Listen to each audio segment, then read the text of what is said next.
এখানে আমাদের যে ৩ নম্বর সমুদ্র বিপদ সংকট চলতেছে, আমরা টুরিস্ট পুলিশের পক্ষ থেকে সবাইকে জানিয়ে দিয়েছি, মাইকিং করেছি, আমরা বিজ্ঞাপন দিয়ে দিয়েছি এবং আমাদের টুরিস্ট পুলিশ সরাসরি নিজেরাও আমি নিজেও গিয়েছি, আমাদের অফিসাররাও কাজ করতেছে সেখানে, যাতে করে পানিতে না যায়।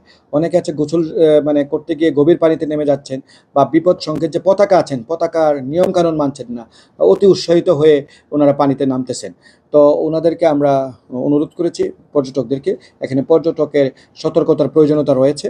আর যারা বেশি অনেক জেট স্কি যেন ব্যবহার না করতে পারে আপাতত, সেটা জেলা প্রশাসন মহোদয়ের দৃষ্টি আকর্ষণ করেছি, উনিও জেট স্কি বিরত করেছেন এবং পানিতে যেন না নামতে পারে বিচ ম্যাজিস্ট্রেট মহোদয় কাজ করতেছেন, বিচ কর্মীরা কাজ করতেছেন, অর্থাৎ বিপজ্জনক জায়গায় যেন না যায়। অনেক জায়গা আছে ঢেউয়ের কারণে গভীরতা চলে যায়, তখন কিন্তু সে কিন্তু আসতে পারে না।